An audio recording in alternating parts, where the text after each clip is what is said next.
One of President Trump's signature campaign promises is one step closer to reality today.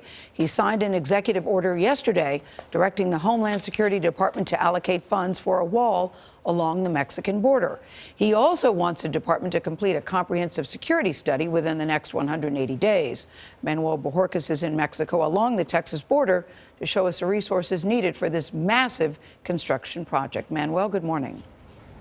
Good morning. I'm standing in Nuevo Laredo, Mexico. Our cameraman is on the U.S. side in Laredo, Texas.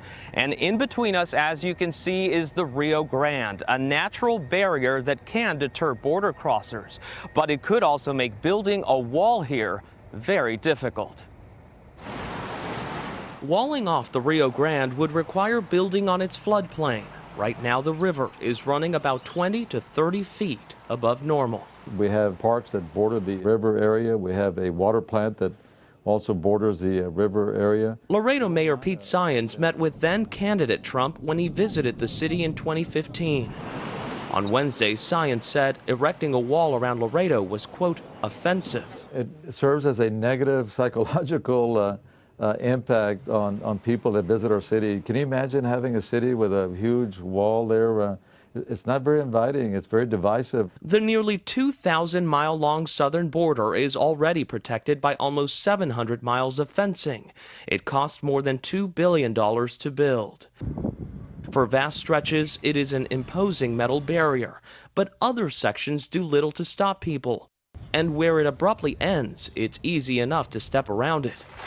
The president wants to replace that hodgepodge fencing with a concrete wall spanning virtually the entire border. Mr. Trump has said his plan will cost $8 to $12 billion. Analysts peg the figure at $15 to $40 billion. Critics say that money is better spent on more technology, equipment, and manpower. If you build a higher wall, somebody will build a higher ladder. What you need on the border in order to ensure security is more Border Patrol agents. Parts of the wall would have to be built on private property or on very harsh terrain.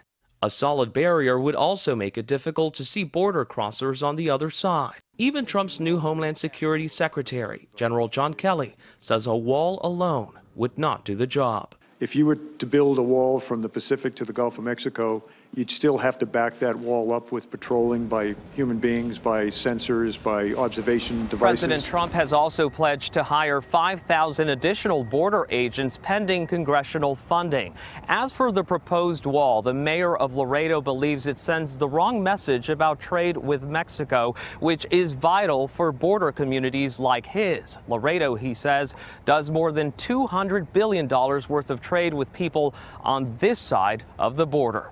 Nora? Wow, that's really interesting. Boy, good piece. Yeah, really good piece. Great reporting, Manuel. Great visual, too. Yeah, great. This is a complicated issue. It's an interesting debate. My cameraman's in Mexico and I'm in the U.S.